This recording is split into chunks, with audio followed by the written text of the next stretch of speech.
Hello friends, आज के video में हम देखेंगे वन नेशन वन इलेक्शन का बहुत ज़्यादा मुद्दा यहाँ पे गर्म हुआ है। तो ये पूरा टॉपिक मैं आपको बताऊँगा, इसका क्या प्रॉफ़िट है, क्या लॉस है। तो अभी जो देखेंगे सेंट्रल गवर्नमेंट ने कमिटी बनाई है, कमिटी में फिर आपको देखने को मिलेगा रामनाथ कोविंद जी जो हमारे पूर्व में जो प्रेसिडेंट थे, तो उनको अध्यक्ष बनाया गया है यहाँ पे। तो अध्यक्ष बनाया गया है, तो अब इनके मतलब समझिए कि कमिटी जब भी बनती है, तो कमिटी 2 तरह की देखेंगे, एड हॉक कमिटी होती है, स्टैंडिंग कमिटी होती है। तो एड हॉक में भी 2 तरह के आप देखेंगे, एक तो जाँच-वाच करने के लिए अगर कोई धाँधली होती है तो कमिटी फिर बनाई जाती है। एक कमिटी बनाई जाती है आपको देखने को मिलेगा जब भी आपको किसी टॉपिक पे डिस्कशन हो, डिस्कशन मतलब सुझाव चाहिए गवर्नमेंट को, तो सुझाव चाहिए तो उसके लिए भी एक कमिटी बनाई जाती है।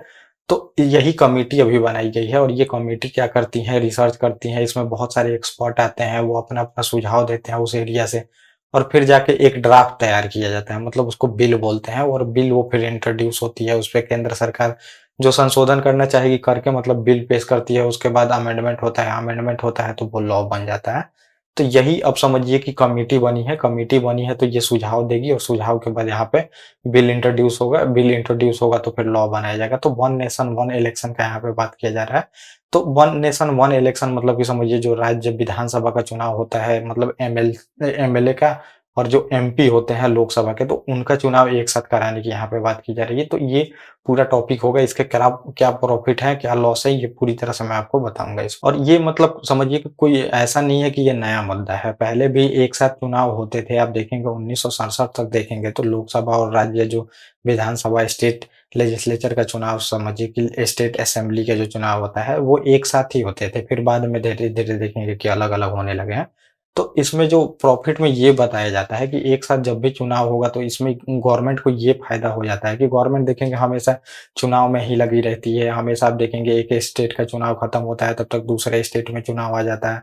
अब तो एक साथ 2-3 स्टेट का चुनाव हो जाता है, लेकिन कहीं-कहीं देखेंगे एक स्टेट का ही चुनाव होता है, उसमें पूरी तरह से जो पॉलिटिकल पार्टियाँ होती हैं वो चुनाव में लग जाती हैं। चाहे सेंट्रल गवर्नमेंट भी आप देखेंगे चुनाव लड़ती है, बीजेपी जो सेंट्रल गवर्नमेंट में है तो वो स्टेट का भी इलेक्शन लड़ती है। तो इलेक्शन लड़ती है तो फिर उसमें देखेंगे मोदी जी चाहे जो जितने भी लोग होते हैं समझिए प्रमुख नेता वो उसमें लगे रहते हैं। तो इससे बोला जाता है जितने भी डेवलपमेंट के वर्क हैं वो प्रभावित होते हैं, वो काम नहीं हो पाते हैं। इस वजह से मतलब ये करना चाहिए कि अगर एक साथ ही इलेक्शन हो जाता है, तो ये लोग वहाँ पे नहीं जा पाएँगे तो समझिए कि ये जो है ये डेवलपमेंट काम में लगे रहेंगे, तो इससे देश को फ़ायदा होगा। और एक कारण ये भी बताया जाता है मतलब इसमें प्रॉफ़िट होगा, तो प्रॉफ़िट क्या होगा कि बहुत ज़्यादा यहाँ पे देखेंगे पैसा का उपयोग किया जाता है। जब अलग फिर राज्य में होता है तो पूरी तरह से जितनी भी पार्टियाँ होती हैं अपना पैसा झोंक देती हैं। लेकिन जब एक साथ पूरे देश में चुनाव होगा, तो कोई भी पार्टियाँ ऐसा नहीं है कि पूरी तरह से सारे जगह पे अपना रिसोर्स झोंक सकती हैं। तो वहाँ पे अब होगा कि क्या जो समझिए छोटी पार्टियाँ हैं, चाहे छोटे कैंडिडेट देखेंगे कि इंडिपेंडेंट कैंडिडेट जो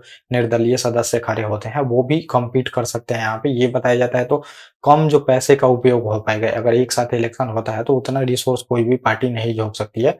तो इससे पैसे का भी कम उपयोग होगा। चाहे आप देखेंगे कि जो बल का उपयोग किया जाता है, तो बहुत ज़्यादा देखेंगे कि स्टेट पार्टियाँ चाहे सेंटर में पार्टियाँ होती हैं, तो वो अपना मतलब कि पूरा रिसोर्स झोंक देती हैं। तो उसमें गुंडे, मवाली सभी बल झोंक दिया जाता है, तो बल का भी कम प्रयोग होगा जिससे कि मतलब एक तो यूथ भी आ सकेंगे, जितने भी लोग मतलब शिक्षित है वो आ सकेंगे और इंडिपेंडेंट जो समझिए कैंडिडेट होता है वो भी आ सकेगा। इसमें ये भी फ़ायदा बताया जाता है क्योंकि एक साथ इलेक्शन होगा तो सभी जगह आप नहीं अपना रिसोर्स झोंक सकते हैं। किसी भी पार्टी के पास इतना नहीं कार्यकर्ता होते हैं कि सभी जगह पे काम कर सके। तो ये भी एक प्रॉफ़िट बताया जाता है इसमें। और फिर इसमें ये भी बताया जाता है कि लोकतंत्र का जो डेमोक्रेसी है उसका सभी फ़ायदा उठा सकते हैं। तो जो निचली लेवल की डेमोक्रेसी है वो भी फ़ायदा उठा सकते हैं। तो एक आम इंसान भी मतलब इलेक्शन में खड़ा हो सकता है क्योंकि इसमें अब पावर की ज़रूरत नहीं होगी। अगर आप शिक्षित हैं, चाहे मतलब समझिए कि सामर्थ हैं, तो वो आप जाके इलेक्शन लड़ सकते हैं क्योंकि अब पूरी तरह से पार्टी वहाँ पे पावर नहीं लगाने वाली है। लेकिन स्टेट में होता है तो एक-एक सीट पे देखेंगे कितनी सारे पावरें लगाई जाती हैं, कितना फंड आता है, तो उतना फंड नहीं आ पाएगा अगर एक साथ चुनाव आता है। तो इसमें जो मतलब समझिए कि कोई भी कैंडिडेट है तो वो खड़ा हो सकता है, ये बताया गया है। तो लोकतंत्र जो डेमोक्रेसी होता है वो समझिए निचले लेवल तक पहुँच जाएगा इसमें। और एक ये भी फ़ायदा बताया जाता है कि धाँधली कम होगी, मतलब कि अब पूरा सब मामला रिसोर्स को ही लेके है समझिए, रिसोर्स कम रहेगा तो वहाँ पे धाँधली भी कम होएगी, मतलब कि समझिए करप्शन भी कम होगा।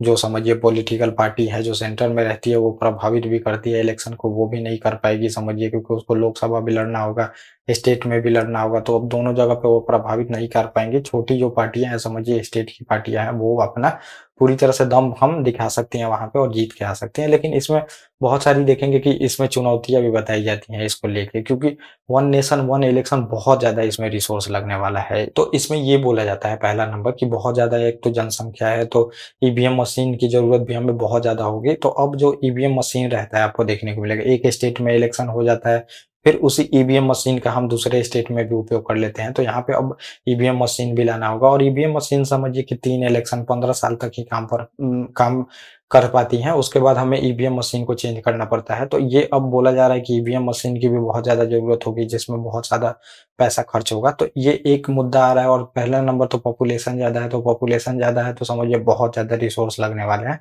लेकिन ये भी है कि एक बार में हो जाएगा तो समझिए उसके बाद 5 साल हमें मतलब कि आराम मिलेगा, ये भी बोला जाता है। लेकिन इसमें ये है कि समझिए हमारी जो मतलब पॉपुलेशन है, तो वो 1/4 पॉपुलेशन आप देखेंगे लगभग 25% के आस-पास जो है तो इलिटरेट है, मतलब कि वो एजुकेटेड नहीं है, शिक्षित नहीं है। तो वो जो नेशनल मुद्दा होता है, और समझिए जो स्टेट का क्षेत्रीय मुद्दा होता है, तो रीजनल जो मुद्दे होते हैं वो अलग होते हैं, नेशनल मुद्दे अलग होते हैं। तो जो मतलब समझिए जनता उतनी एजुकेटेड नहीं हुई है, दोनों को एक करके फिर वहाँ पे मतलब कि डोमिनेट किया जा सकता है, जो कि सेंट्रल गवर्नमेंट में पार्टी होगी, ये बताया जा रहा है यहाँ पे। क्योंकि नेशनल मुद्दा अलग होता है, आपका जो रीजनल मुद्दा है वो अलग है, स्टेट का मुद्दा अलग है। स्टेट असेंबली का जब चुनाव होता है तो अलग टॉपिक पे होता है, नेशनल का मुद्दे के जो मतलब समझिए लोकसभा का इलेक्शन होता है वो अलग मुद्दे पे होता है। तो ये बताया जाता है कि दोनों यहाँ पे मिक्स हो सकते हैं और पार्टियाँ प्रभावित कर सकती हैं इसको। और संसाधन मैंने बताया आपको, संसाधन बहुत ज़्यादा यहाँ पे जो रिसोर्स हैं वो लगेंगे, क्योंकि आप देखेंगे यूपी में अगर एक विधानसभा चुनाव होता है तो 8-9 चरण लग जाते हैं उसमें चुनाव कराने में। तो समझिए पूरे जब देश में स्टेट में चुनाव होंगे तो कितना रिसोर्स लगेगा, ये अपने में सोचने की समझिए बात है। तो बहुत ज़्यादा रिसोर्स लगने वाला है, तो ये भी एक कारण इसमें बताया जाता है। और इसमें ये बताया जाता है जैसे कि हमारा सिस्टम है तो ये फेडरल सिस्टम है, तो फेडरल सिस्टम जो समझिए फेडरल संघीय व्यवस्था होती है, 2 लेवल की गवर्नमेंट होती है, दोनों अपने एरिया में पावरफुल होती है, यहाँ पे शक्तियाँ बाँटी हुई होती हैं, तो ये प्रभावित हो सकता है। फेडरल जो सिस्टम है ये समझिए यूनिटरी जैसा हो जाएगा, एक बार में चुनाव होगा तो एक ही मतलब समझिए पार्टी, और जो सेंटर में पार्टी रहती है वो समझिए कि डेफ़िनेटली यहाँ पे डोमिनेट करेगी ही, जितनी भी स्टेट की पार्टियाँ होती हैं, क्योंकि पूरी तरह से पावर उनके पास रहता है। समझिए इलेक्शन कमीशन भी है तो वही नियुक्त करते हैं वहाँ पे। तो ये भी बोला जाता है कि वहाँ पे जो रीजनल पार्टियाँ हैं उनको प्रॉब्लम हो सकती है, जो कि सेंटर में रहेगी वहाँ पे उसको एज मिल सकता है। लेकिन अब इसमें सुझाव दिया जाता है कि मतलब ऐसा ज़रूरी नहीं है, हम ऐसा कर सकते हैं कि जैसे अगर समझिए लोकसभा का चुनाव होना है और राज्यसभा मतलब कि और राज्य का भी चुनाव है, तो 5-6 स्टेट का अगर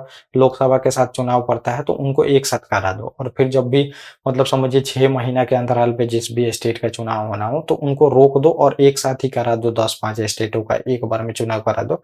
तो ऐसा किया जा सकता है, ये बताया जा सकता है। एक बार में नहीं करेंगे तब भी चलेगा। तो बहुत सारी मतलब समझिए कि यहाँ पे जो रिपोर्ट आई है ऐसा बताया गया है कि ऐसे हम लोग कर सकते हैं इसमें। और इसमें ये बोला जाता है जितनी भी समझिए राजनीति दल हैं तो ये अपना नैतिकता बढ़ाएँ, क्योंकि सारा करप्शन यही करती हैं, सारा रिसोर्स यही झोंकती हैं, चुनाव में प्रचार यही करती हैं, जितना भी समझिए कि करप्शन और जितना बँटवाते हैं सामान यही बँटवाते हैं। तो ये सब अगर छोड़ देंगे तो उतना पैसा तो खर्च नहीं होगा।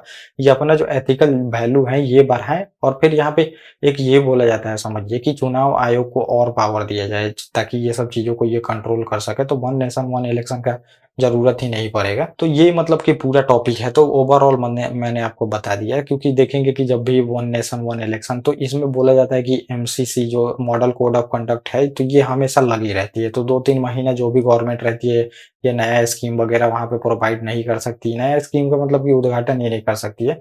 तो इस वजह से काम बहुत ज़्यादा प्रभावित होता है समझिए। इलेक्शन में बहुत ज़्यादा लोग लगे रहते हैं, इलेक्शन के लिए बहुत वहाँ पे चीज़ें, आजकल तो करप्शन हो रहा है। एक लोकसभा अगर सीट आपको जीतनी है तो 35-40 करोड़ रुपए लगते हैं वहाँ पे आज, मतलब कि ये बहुत सारे रिपोर्ट में आ चुका है। तो इन सब वजह से वन नेशन वन इलेक्शन की बात की जाती है।